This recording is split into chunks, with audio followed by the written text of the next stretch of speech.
Okay, welcome everybody. This is the UCI School of Physical Sciences SciComm Speaker Series. I'm Lucas Joel, the science writer at Physical Sciences, and many years ago, I was a professional earth scientist studying dinosaur evolution at the University of Michigan. But journalism was calling to me, and I learned how to be a journalist by reading New York Times science news stories, which is where I first met science journalist Nicholas St. Fleur. Through his journalism, it showed me in those early days what good science journalism looks like. A multi-year veteran of the science desk at the New York Times, you can find Nicholas's byline on stories covering everything from mummies to dinosaurs to the cosmos to COVID-19, which Nicholas now covers for Stat News. In a few seconds, Nicholas is going to give us an inside tour of what his to the stars and back career has looked like. And I can't wait to hear his story. Feel free to send in your questions as the talk's going, and we'll field them afterwards. Nicholas, the floor is all yours. I appreciate that. Thank you so much, Lucas.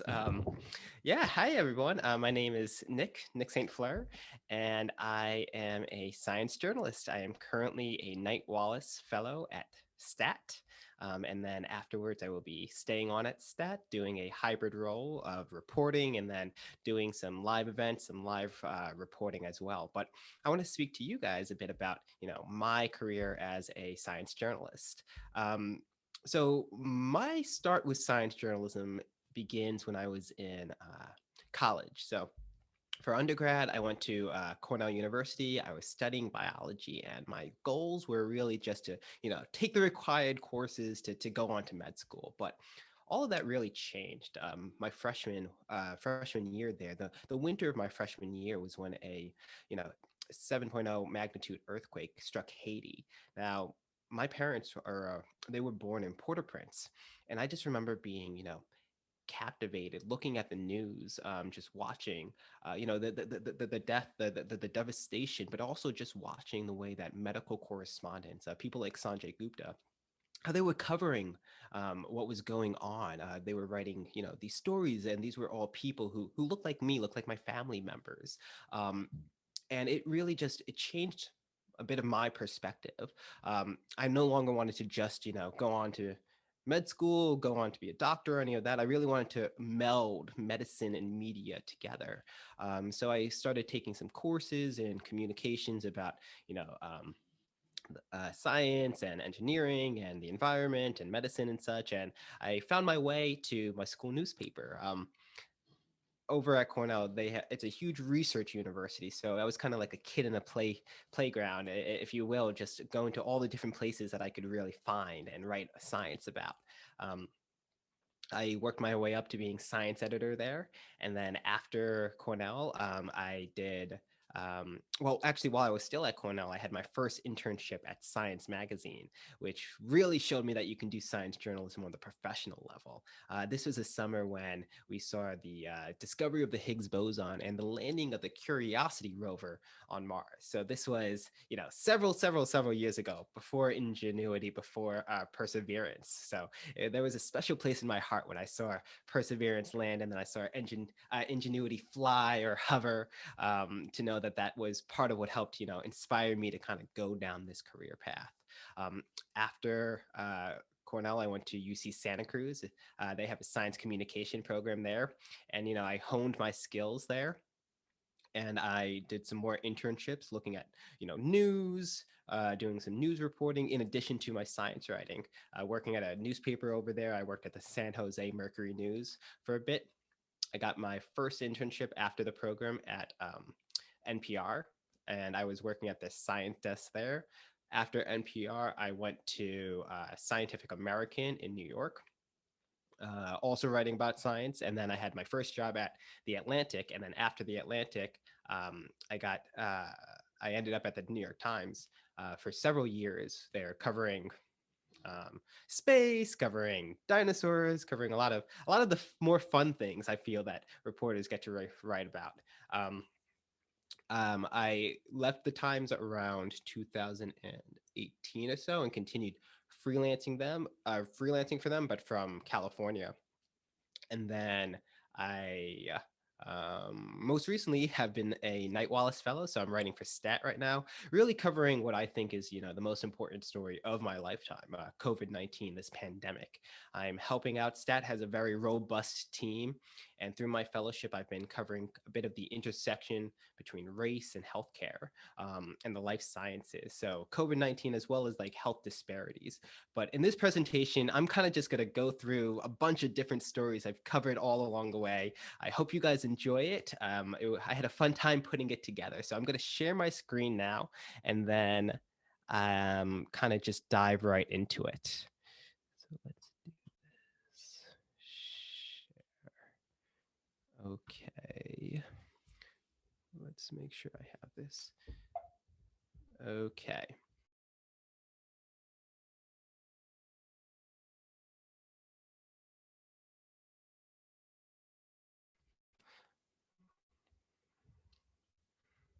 And now I'm going to start off with like a bit about reporting on the cosmos, since we kind of labeled this from the cosmos to COVID-19. Space has a very special place in my heart, if you will.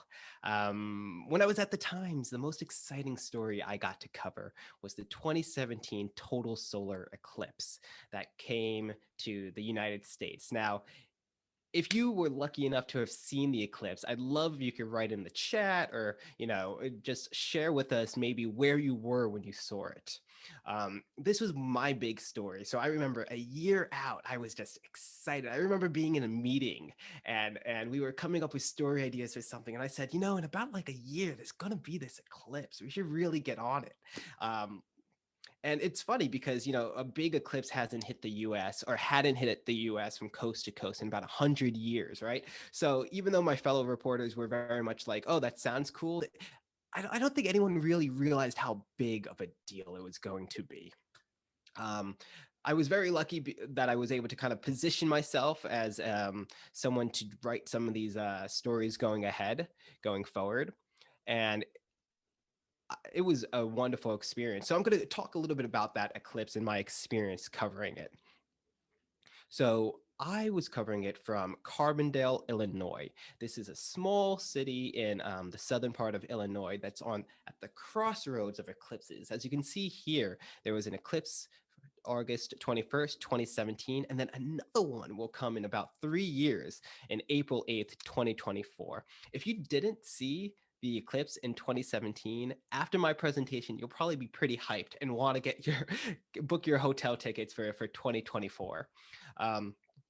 So what's really exciting is that in Carbondale, Illinois, they were going to get about 2 minutes and 38 seconds of totality, right? And that's a good amount. It was about one of the areas that had some of the greatest, amount of totality. So in my preparation for this, I spoke to a number of eclipse chasers, this whole community of people that get this real adrenaline rush going after the moon's shadow. This was one of the eclipse chasers, and she basically has spent her life, her name's Kate Russo, and the first time she saw an eclipse, she thought she was just going to check, a box off her bucket list of things to see. But she said she was totally wrong. It changed her life. She became addicted. And she travels across the world looking for eclipses. She's been to one in, it looks like in South Australia, the Galapagos Islands, Turkey, Mongolia, China, Australia again. She did one, I believe, in the Faroe Islands and in Ireland as well, where she helped people kind of prepare for it. I spoke with Hakeem Aluse. Hakeem here is a solar physicist, and he has seen eclipses as well, but he's a scientist, so he goes to study them. And what I found so interesting or so fun, because when I was reporting on this, I had never seen an eclipse, so all the veterans are just like, oh, it's going to change your life, it's going to be really, really cool, and I'm like, okay, like how cool is it? And he was telling me a bit like, okay, the difference between being on the line of totality and being off the line of totality is like the difference between seeing like a lightning bug and actual lightning. It's that drastic in terms of just how cool it is. I met a guy named Mike Kentrinakis, who is he was a little bit of an eclipse celebrity during this time. He had actually gone on kind of like an eclipse. So he's a huge eclipse chaser as well. And 2 years prior to the eclipse, he was kind of like I like to say it like an eclipse Paul Revere, if you will. He was going down the line of totality from city to city to city to city, telling everyone, the eclipse is coming. The eclipse is coming. This guy's seen it all over the world. He even once saw it in the Arctic Circle after having like an accident. So he actually saw it while he was in a wheelchair. That's his kind of commitment to seeing these. I wanted to share, hopefully it will play, this quick video of Mike. And if this doesn't get you hyped up for an eclipse, I'm not sure what will. This is it went viral some years ago. He got to see one from an airplane. So look at it. Oh my God. Whoa. Look at that. Oh my God. Here we go. Oh my God. It's coming right over us like a storm. Look at this. Oh my God. We're getting close. Getting close. Don't build the dome. I got corona. There it is. Diamond Belly's beads. Belly's beads. Diamond ring. Look at that. Corona. Totality. Totality. Oh my God. Look at that. Totality. Oh my God, look at those streamers. Look at the prominences. Look at that. Prominences. Look at the moon. Red all around. Full shadow. Completely elongated. Oh my God. Look at that. Look at that streamer.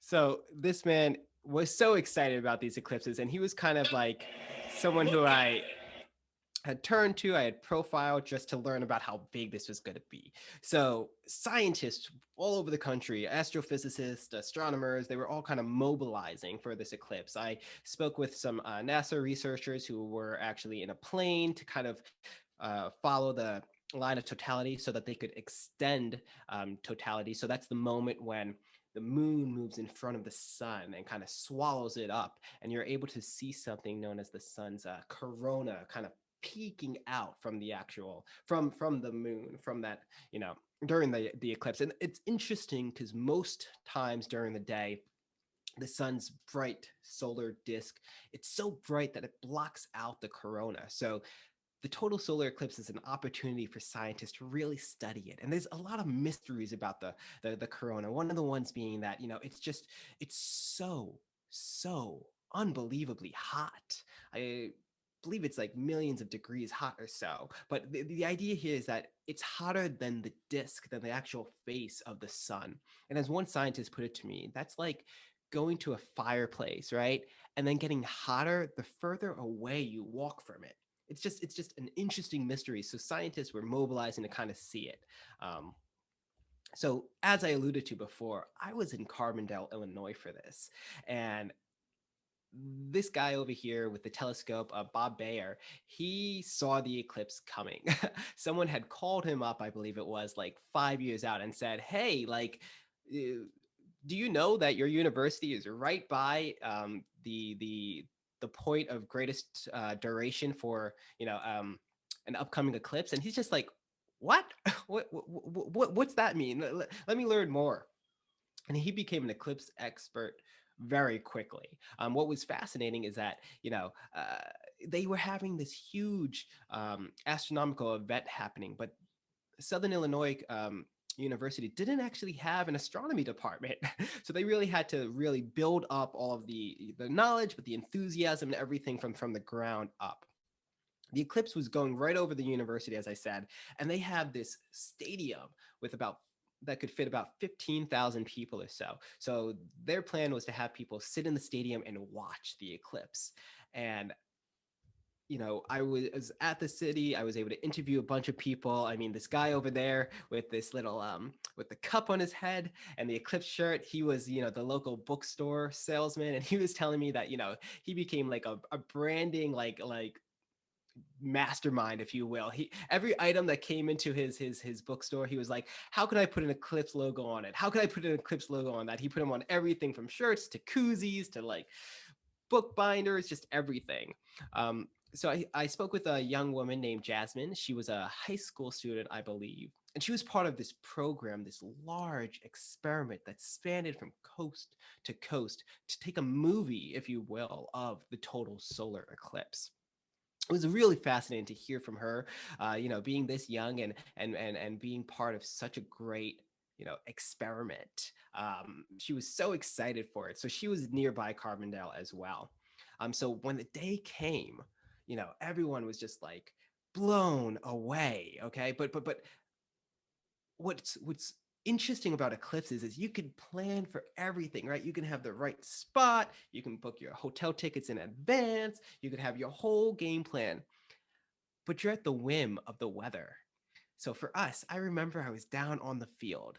I'm interviewing one of the scientists, and this is about like an hour out before the eclipse. I'm interviewing her, and then the sky, it became dark prematurely. I'm talking to her, and she's like, everything will be great if that doesn't happen. I turn around and I look up and I see this huge cotton candy cloud just right up there in the sky, and I'm just looking at him like, whoa. And then behind it, I see cloud after cloud after cloud, just queuing up, really. And I'm just like, oh goodness, this is. Whew. I told everybody to come to Carbondale for the eclipse, and now these clouds are blocking it out. So we're all there at the stadium, right? And they, this is their Super Bowl. It's a celestial Super Bowl, if you will. So there's about 14,000 people in the about 14,000 people in the stadium. We're all looking, the games are all, they have like a pregame show. It was pretty exciting. It was very hyped up. There was so much excitement.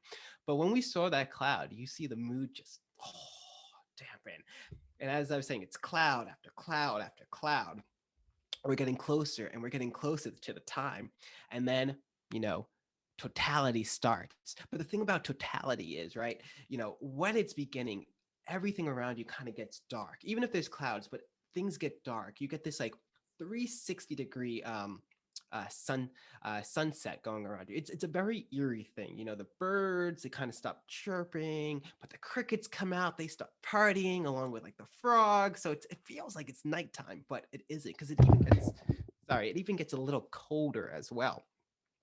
But we're looking up, and we see, for just like a brief moment, we see the total solar eclipse. We see something known as the diamond ring, which is exactly what happens right as the moon is completely eclipsing the sun, and then swallowed up, completely swallowed up by this cloud.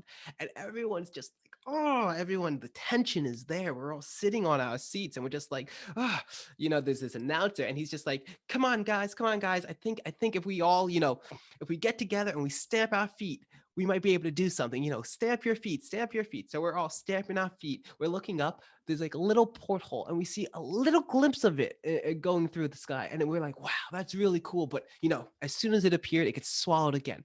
So the guys, he's on the last week. He's like, come on, guys. I think if we all do it together, we can move those clouds. Everybody, stamp your feet and move cloud, move cloud. So we're in the stadium, 14,000 people, all looking up, all stamping together. You would have thought that this was like, someone had made a Hail Mary pass at the end of overtime to win a game. Instead, no one's looking down at the field. We're all looking up at the sky. We're looking up at the sky.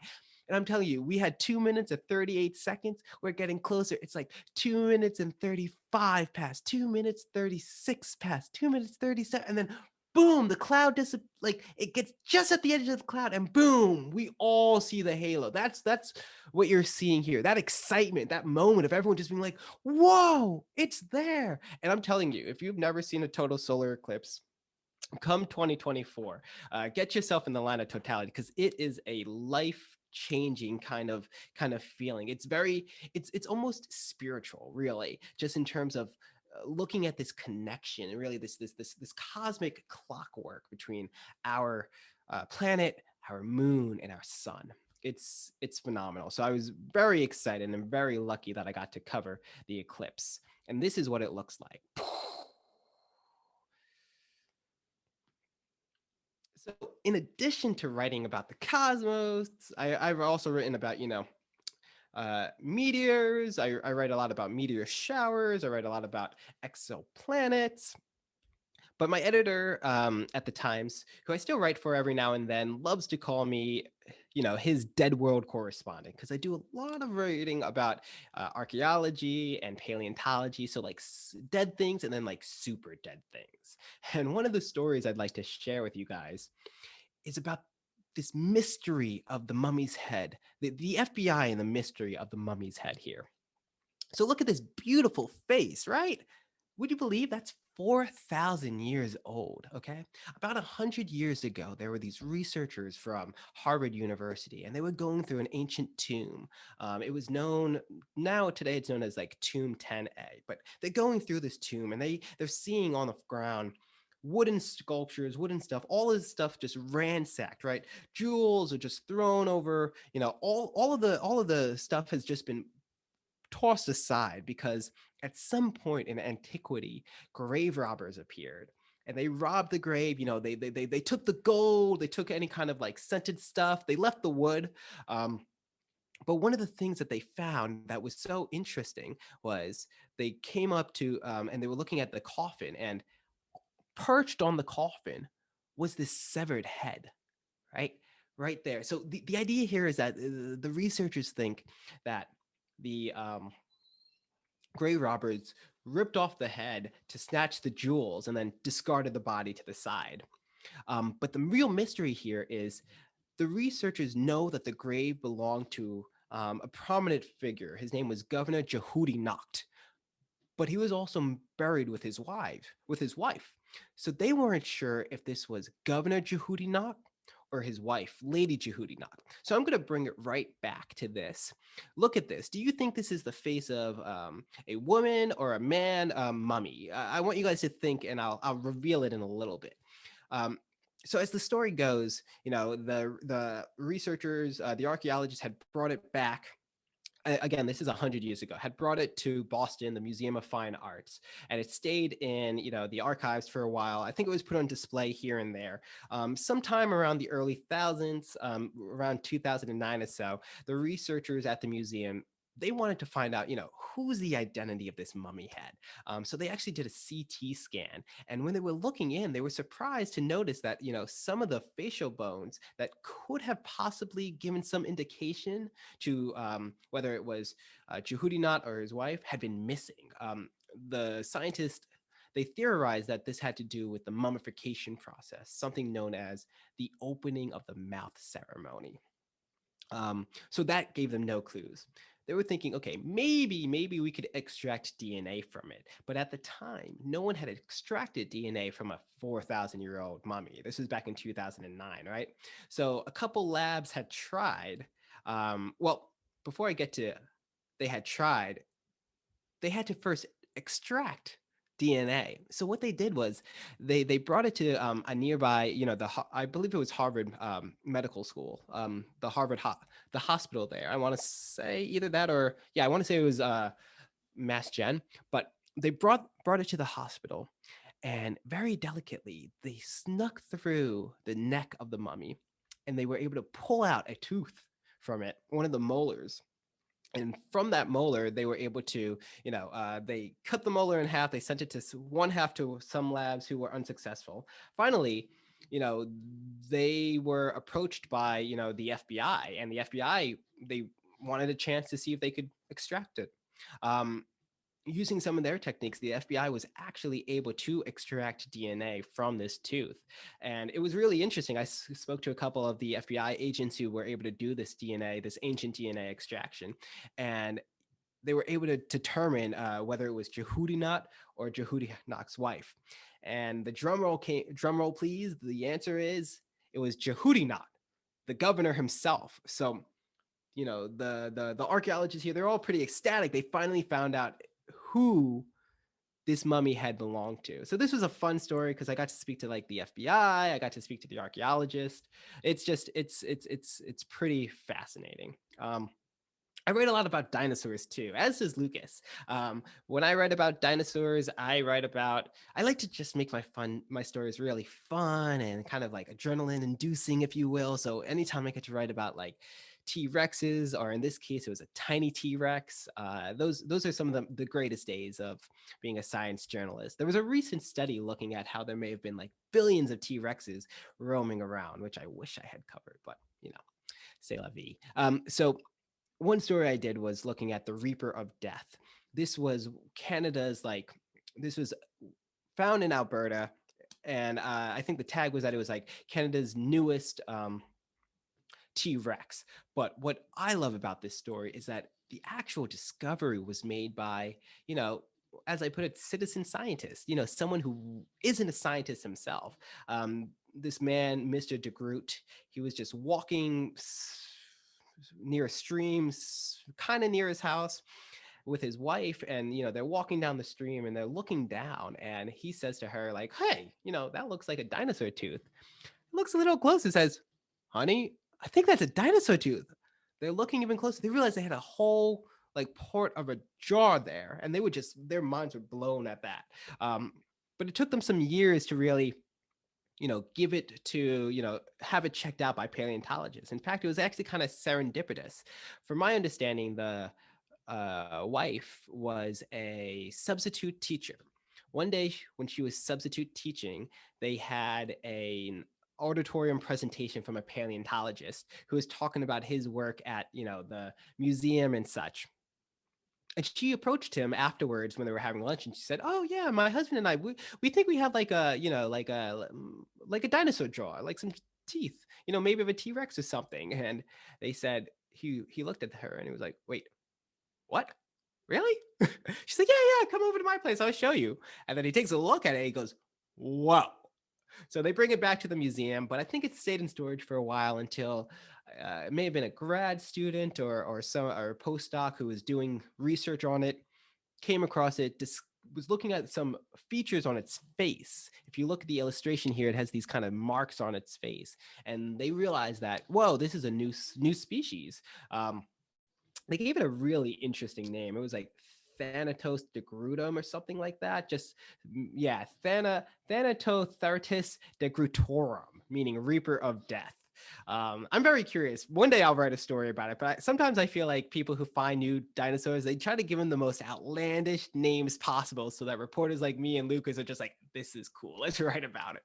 But I digress. So dinosaurs is another area I cover as a journalist, or I have covered.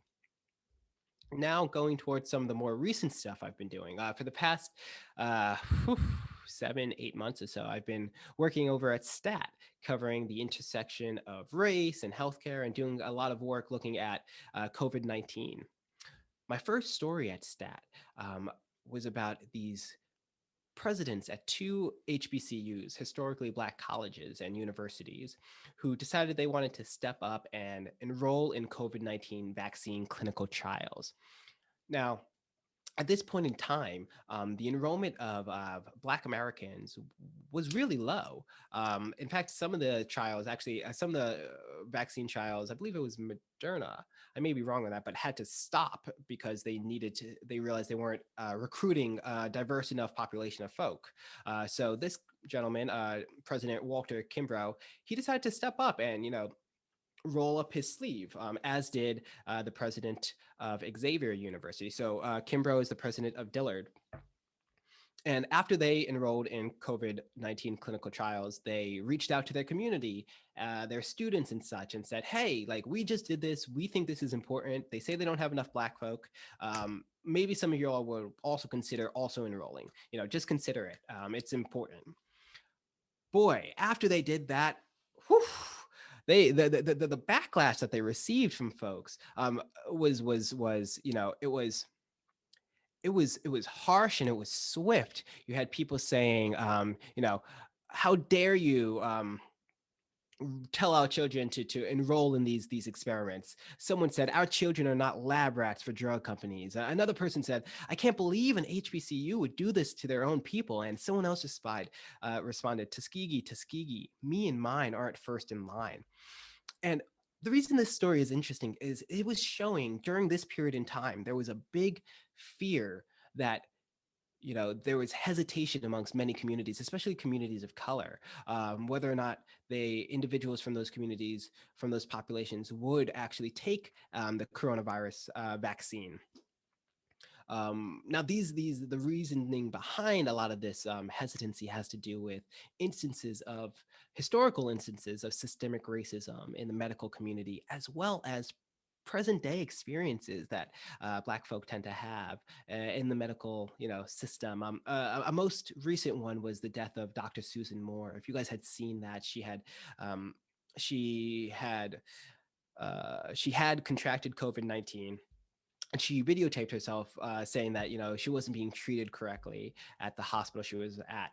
The video went viral, and she did end up passing away from COVID-19. But these stories are really especially Tuskegee, they're etched in the psyche of Black America, quite honestly. As one of the students over here, Miles, had put it, those horror stories are something that is part of our history as African Americans. So we'd be completely naive to ignore the precedents that have been set. So the reason why this is interesting and important, because it really speaks to the importance of the medical community to kind of rectify some of the wrong doings that have happened in the past, and to really build up, relationships with these with communities of color. A great example that I was given, through talking to some of the experts, is that the early days of the pandemic, what is it we saw? We saw celebrities, we saw wealthy folks, everyone's favorite, celebrity posting on Twitter or on Instagram, like, hey, I just had a COVID test. I tested positive. I tested positive. I had a COVID test. Well, meanwhile, a lot of us, especially people in these communities, are wondering, where do I get a COVID test? Huh? I can't get one. I can't get one. Then the virus happens, you're right. And we're seeing the Black community getting disproportionately affected by it. And then we see the vaccine trials coming, and we're seeing these same, the same people, the same instance where it was like, I can't find a COVID test. All of a sudden, it's like, oh, well, try this vaccine, enroll in these trials. So you have to understand, part of what my story was looking at was like, why scientists, why doctors thought this would be an issue. Um, as we've learned, there were hesitations in the Black community, but what was surprising to the experts I was speaking to was that after the vaccine came out, their levels of hesitancy were way lower than expected, but also way lower than the demographics that had the highest, which tended to be white conservatives. And that's just a whole different factor about vaccine hesitancy that we at STAT have looked at, that other people have reported on. I even wrote a story looking at the impact that celebrities might have when it comes to getting people to enroll. I mean, getting people to take up vaccines. But what I was looking at in that particular case was, the role that prominent conservatives like Donald Trump would play in getting convincing people to trust in this vaccine and to take the vaccine. And as we saw, President Trump, he got the vaccine, but he got it privately, which we found out way later. So it's all of that is leaning into this. I did a presentation about the mixture, about how the anti-vax movement in the U.S. Really combined with the anti-face mask movement, the anti-mask movement, and the anti-lockdown movement, and just became this whole thing that we're still seeing right now when we're several months into the vaccine rollout, and we're still seeing populations who are not wanting to vaccinate. Um, Early in the vaccine rollout, I did a story looking at the struggles that doctors and the struggles that really many people had trying to get vaccines for their loved ones.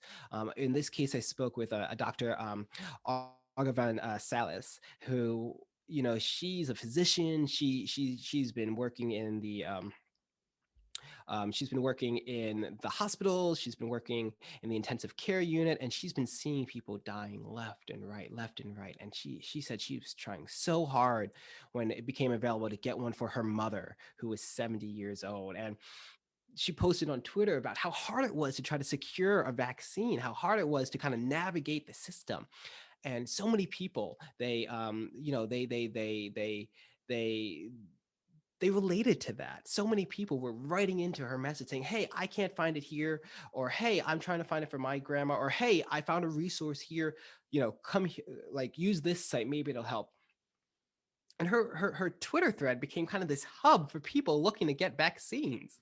And it was just an interesting like occurrence to happen. But she was saying how it shouldn't take 4 days for me to try to figure out and have to crowdsource from thousands of people how to get my mother a vaccine when we're trying to vaccinate everyone.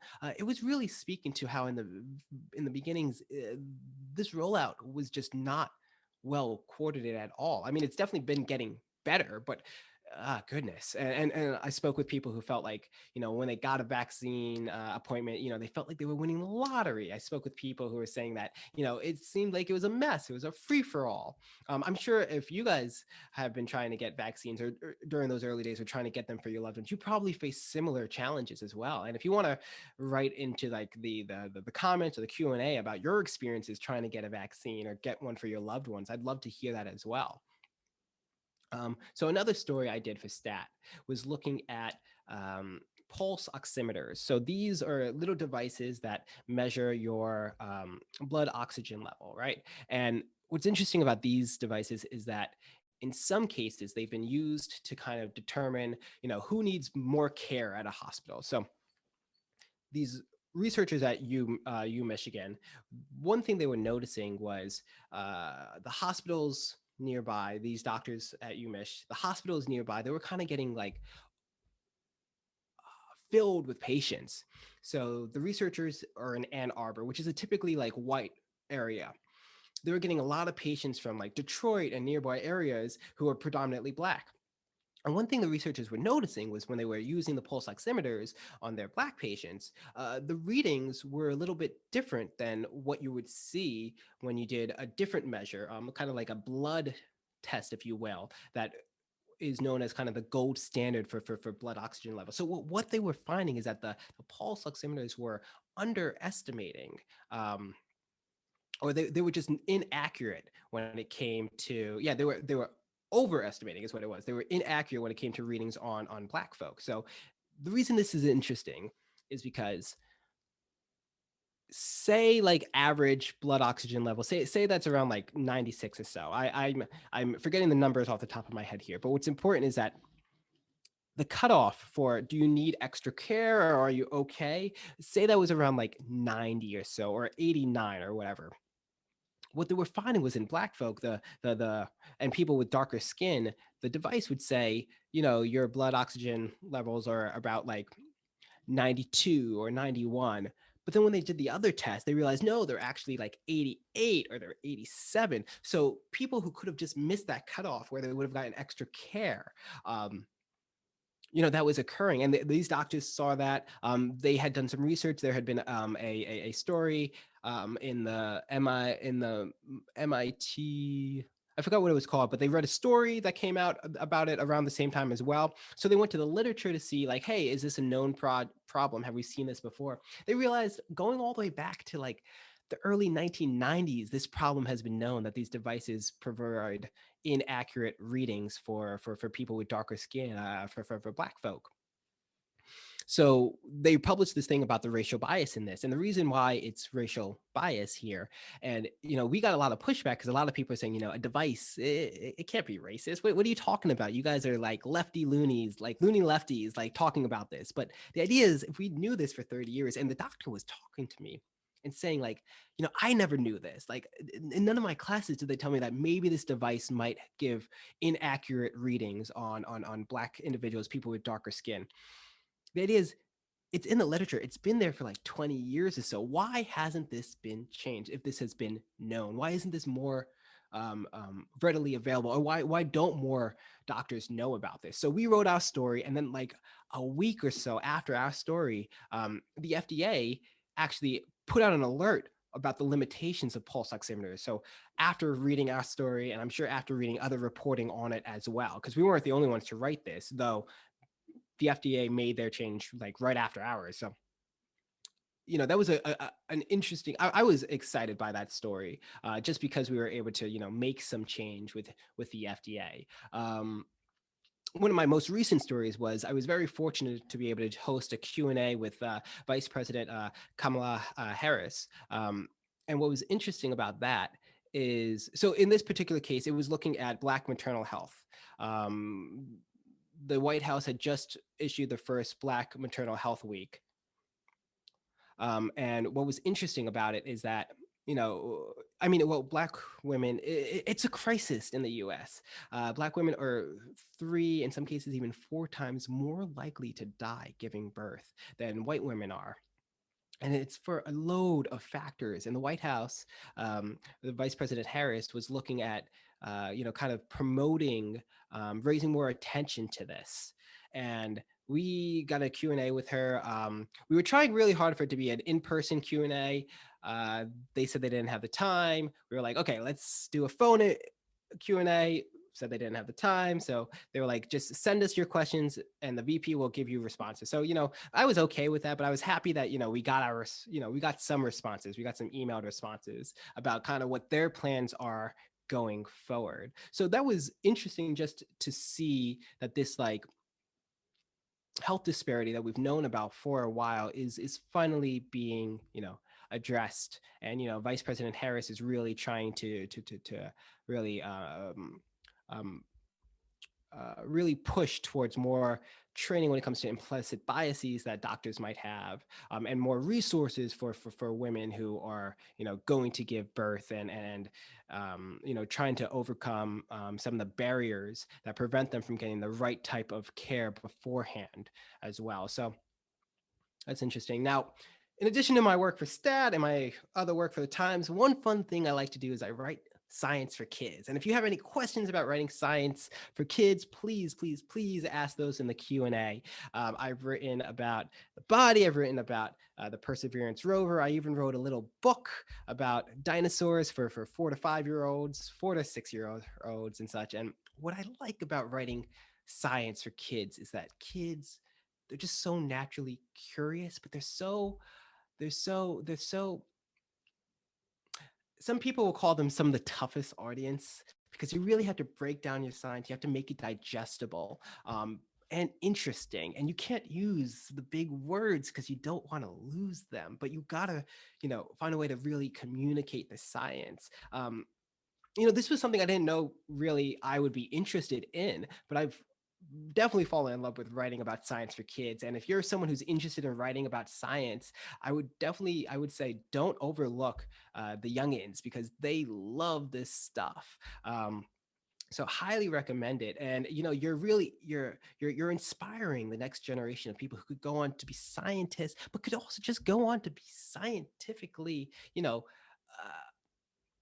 curious. Really, you're exciting these kids. So I highly recommend it. It's been some of the best work of my career. I mean, for me, one of the things that I loved is I wrote for the New York Times for Kids magazine. I wrote a story about T-Rexes, and there's been a lot of debate on whether or not T-Rexes had feathers. Some scientists think that they may have been like giant big birds, if you will. Other scientists say, only when they were younger that they have had feathers. So I wrote a story kind of talking about that for kids. And my editor sends me an email and says, the cutest thing I've ever received.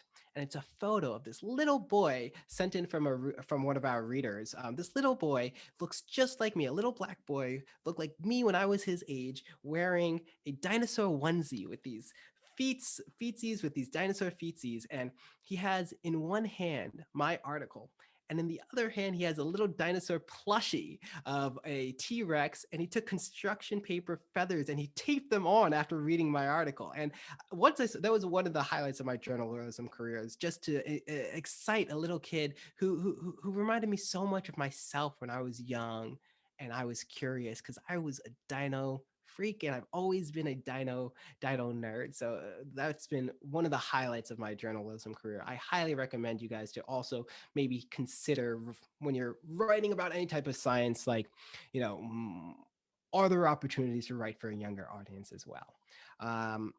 that's my presentation. I would love to take any questions you guys may have. And I would love to stay in contact. If anyone wants to reach out to me, my Twitter handle is there, as is my email address. So thank you guys so much. And I'm looking forward to the questions.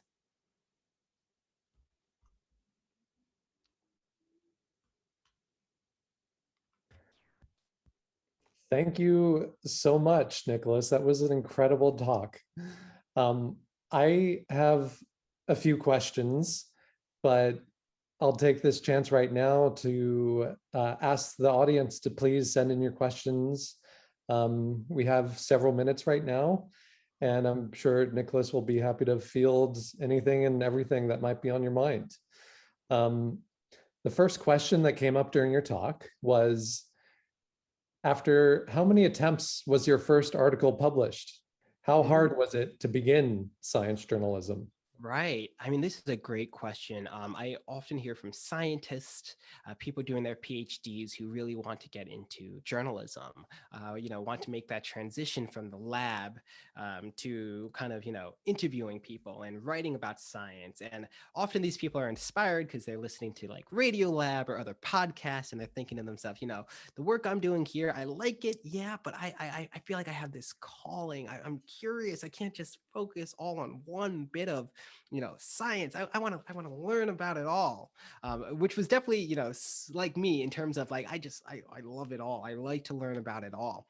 So my advice for people who are looking to kind of make that transition is one easy way to I wouldn't say easy way, but one low hanging branch is to start off writing for your school newspaper. If you're a college student or a graduate student, just go in there, find that science editor or news editor and be like, hey there, I want to write for you. I know that's a bit about what I did. I went to an open session that they had.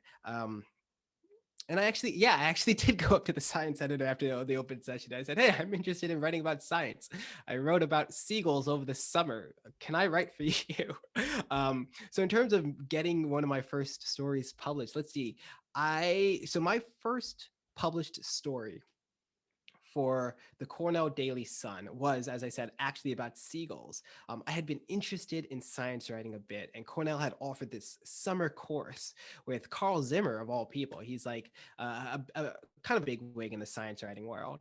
And we were on this island called Appledore Island off the coast of Maine, I want to say it was. And we were there for about 2 weeks or maybe a week, just reporting on the different science going on. And he was the professor.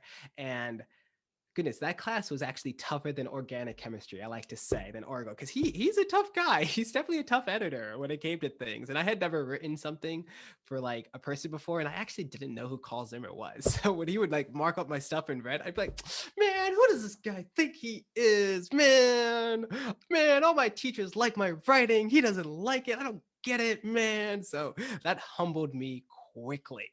Very much so. I actually got a pretty poor grade in that, which I laugh at now that I've seen him a couple times. And he came into the office a couple times too over at when I was at the Times as well. So I think we're on okay terms now. But I remember just looking at all that red and being like, gosh, man, I am bad at this. But I had a story that kind of worked. It was affiliated with Cornell. So I pitched it to the science editor, and it was my first story published. It was about how this research looked at how gulls were the apex predator of Appledore Island. And I remember saying, my lead was something along the lines of like, gulls have taken a spot that an unlikely new contender or something comes to like the place of like the top of the food chain. Yeah, an unlikely contender comes to the top of the food chain, a place normally reserved for tigers and lions. And then I was like, who is this contender? Gulls. It was better than that, I think. But yeah, so to start writing for your school newspaper, a good place to start writing for is your alumni paper. They're often always hungry for science stories, so I'd recommend writing for them as well.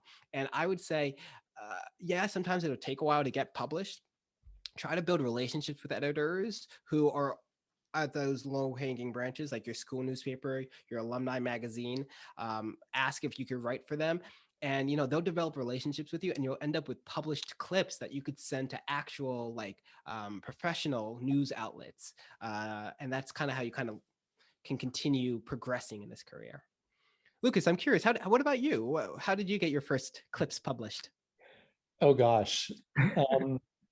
I was studying paleontology at UC Riverside, and I remembered I'd been emailing with Rob Irian, who is actually in the audience right now. Hey, And Rob. he has a question for you, but we'll get to that.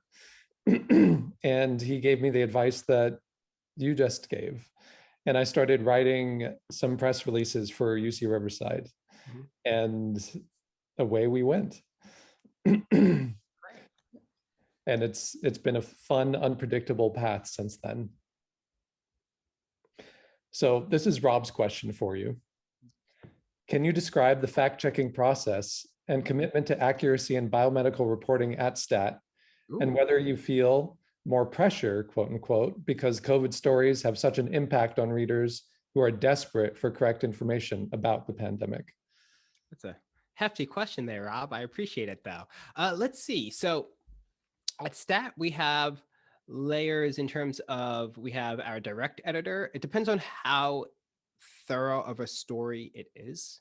You have your immediate editor, and then sometimes it'll go to our top editor, a guy named Rick Burke, and he will take a look at it after your immediate editor looks at it. And then we'll have like a copy editor who also does some like immediate fact checking. But the way that STAT's very, I guess you could say, streamlined in that way, in that each editor is asking you, double checking things, fact checking things, and asking you like questions like, where are you getting this, where are you getting that, which is a little different from larger outlets. Like when I was at the Times, I was at the Times right before it struck out it axed its copy editing team, its copy editors.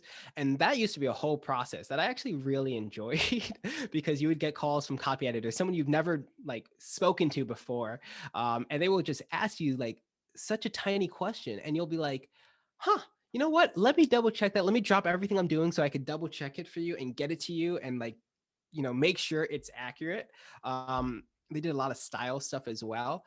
And I enjoyed that because I knew my stories were like, fact checked in that sense. Then the Times did away with it and tried to do like more streamlined stuff, which was definitely a learning process. But the Times also has your first editor, and then a second editor sees it, and then it gets published, as you're familiar with as well. The big thing about STAT and the Times is that they're also very committed towards correcting the record when something is wrong. So they will, issue corrections to make sure, things are accurate. But for me, I mean, my personal fact checking method, what I do when I'm hopefully like mostly when I'm like, even actually when I'm on super deadlines, it depends. But my fact checking thing, and this is actually probably a good tip for people. When I write a story, before it gets published, sometimes if I'm writing like a study story or something, like for an upcoming piece of like research coming out, journalists typically get that under embargo, so we get it before the public does. It could be like a day, could be 2 days or so, and then we have time to write it up, talk to outside experts, and then it gets published. Sometimes when I'm working with an editor, I'll have like, I always find there's a calm, like the hour or 2 hours before an embargo lifts. And I'm not sure why, but I'm always able to reach my contacts, my editor, and I not my editor, my one of the main researchers, and I fact check with them. So my tips for fact checking is when you have your story, because after you write a story, it goes through layers of editing, and sometimes editors can introduce errors. So what I recommend people do is you look at your story, you start at the very bottom of your story, and you highlight every single fact that can be checked. You highlight it, and you start from the bottom up, because there's just something about reading your story from the bottom up that makes you catch things, right? So any number, any university, any person's name. And what I do when I interview someone, I typically tell them, hey, like I want to fact check this, like make yourself available like during these hours when I'll probably be editing, just so I could call you. I'll call them up and I take all those highlights, I put them in a separate document as what they are. And I literally, sometimes I would just call them up. I'll be like, hey, so you made this finding in 2010, right? Okay. Normally what I say to them is say, if it's accurate, just say, yes, it's fine. If it needs to be changed, tell me what is inaccurate about it. I'll say, you use this method, your name is this, your university is this, check, check, check, check, check.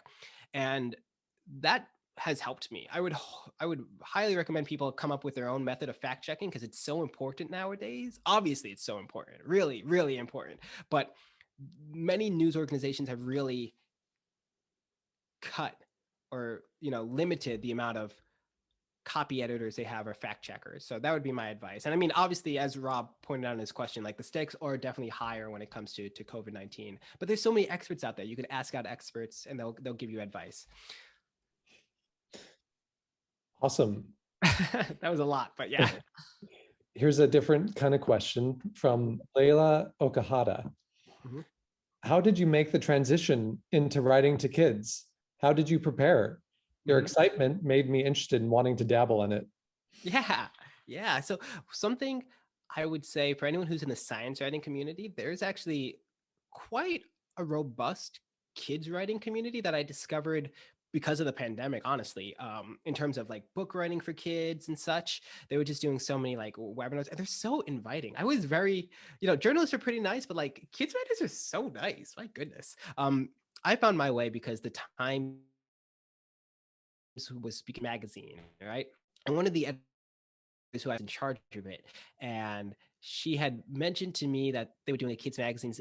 She'd be curious if I sent her some pitches. So I did. I sent her several pitches, one of which being that story I had mentioned about T-Rexes and about dinosaurs. And it was a whole collage about dinosaur. It was like a coloring book for kids.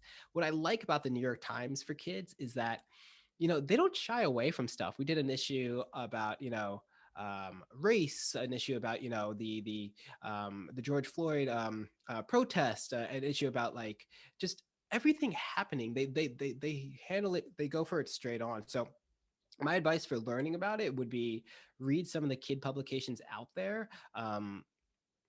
See if you could connect with some of the editors. If you're curious about writing for kids, feel free to send me an email at cyfleur@gmail.com. Yeah, sorry, I have a lot of email addresses, and I could definitely give you more advice on that. And there are so many books. There's so many different avenues. You can write about science. You can write about scientists. Right now, I'm trying to do more work looking at forgotten figures, hidden figures. I want to write more like kids books about that. So that's a side project of mine. Hopefully that'll come out one day. But yeah, it's a fun area. It definitely is. And asking published authors in the science writing kids community, just ask them. They're super open and super, super welcoming. Awesome. We've got a few more questions here. If you have the time. I have time. I'm on the East Coast, so it is a little later here, but I have the time. Okay, great. This is from an anonymous attendee. What kind of scientific background do you need to write about science? I'm a PhD student, and I think it would be really cool to get to write and present about science, but most of my scientific training is pretty specific to my field. Yeah, so this is something that actually kind of blew my mind when I got to the Times, in that you don't have to have a strong science background to be a science writer. Especially a journalist, you just have to be a journalist, right? And I was thinking about this myself the other day. Actually, I was thinking to myself, I'm like, and don't get me wrong, having a PhD is great to have. It's good to have that background. Obviously, the struggles are sometimes you know it too well, and sometimes you might know the people in that scientific discipline too well. So you got to be careful with like conflicts of interest and such. But you do have like the wherewithal to check things, or to smell what smells like what seems like a good story or not. But back to kind of like some of the people I worked with at the Times. What's interesting about the Times is that people bounce around from desk to desk to desk. So you'll have someone who was like a theater critic who is now at the science desk. You'll have people who are like political reporters or metro reporters at the science desk. What's fascinating is that, and I feel like this is something that science journalists sometimes, we like to think that we're different. We aren't. We're journalists, right? yeah, having a PhD is really helpful for reporting and such, and can give you that niche, but you don't need a PhD to be a science journalist. That would be like saying you need to have run for local office to be like a local political reporter, or you need to have been served in Congress to report on Congress, or you need to have been a celebrity to be an entertainment reporter. Like there are people who feel like you need to have a PhD to do this stuff. I definitely think you don't. And I know there are several examples of people who say you don't. I mean, who show that you don't need to have the science background.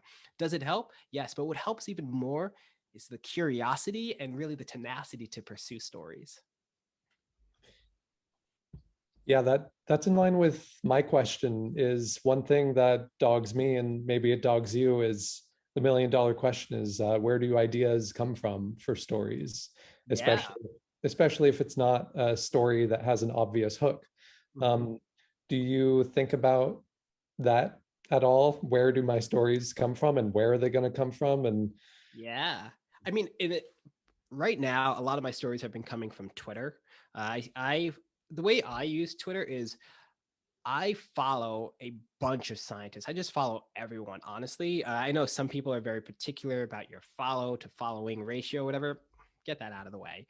Uh, if you curate your Twitter list, your timeline to people who you obviously want to hear from, story ideas they just pop up. You have these communities. You realize what are they all talking about. That's how I kind of came across, the story about people trying to find trying to get access to trying to make these vaccine appointments and such, just through Twitter, seeing like all of the people talking about it. That's been super helpful for me. One thing I do is I star or favorite or get notifications for like all of the people who I think are particularly interesting. Like I just do it, and then I get like a roundup of what their tweets are like every day, and I'm like, oh, that's interesting, that's fascinating. Look for science angles in stories in the news. A story I wish I had done, and I mean, unfortunately, I'll probably have the opportunity to do it in the future. But during the protest, the George Floyd protest, there's a science angle there. What's the impact of tear gas? What does it do to people from a science effort? The chemical, what chemicals are used? Why is it that you can use it here, but you can't use it like in a war? Like all of these questions, but there's that science angle to it. Whenever something happens, like just you can ask yourself, what's the science angle? But the best way to really find story ideas is just to ask people questions, like ask experts. Say, hey, one thing I've been trying to do more for myself, and I guess I've kind of been doing this all along, but anytime I'm talking to someone, the best question to ask them at the end is like, what did I miss? What did I forget? But also ask them like, what else is interesting to you in this field? Like, if you were to give me another story idea, what would it be? And scientists are very willing to share, like, hey, I'm keeping my eye on this, or hey, this is interesting. Sometimes I interview a scientist, they pop up in my inbox a couple months later and they say, hey, I have another paper coming out. So that's been super useful as well. And then, of course, for established science journalists, we do have this hub called Eureka Alert, which has like a repository of upcoming science papers that you can look at, you can shift through, and it can give you ideas to pitch to editors. sort of going off of that theme, there's a question from Adriana Briscoe.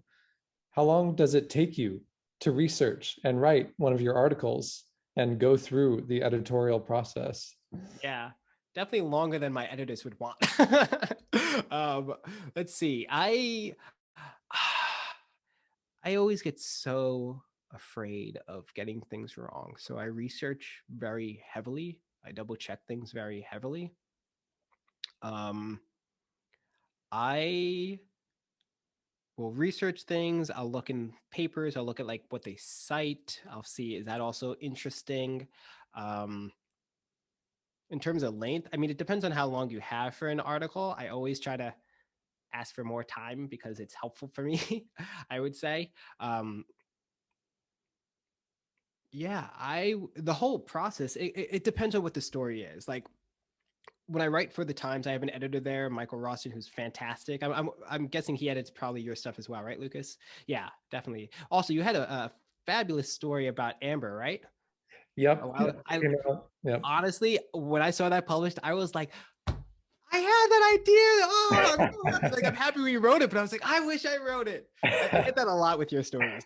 Well, I'll have to tell you how that story just landed completely by accident in my, in my Yeah, lap. well, I mean, that was interesting because like I think I don't know if I was talking to Michael or someone about it, but correct me if I'm wrong. It was like you were doing the research and no one wanted to talk to you about it, right? Because they're like, we're done talking about Amber. We don't want to, with all the things that are happening with the harvesting, the amber markets and the genocides and all of that.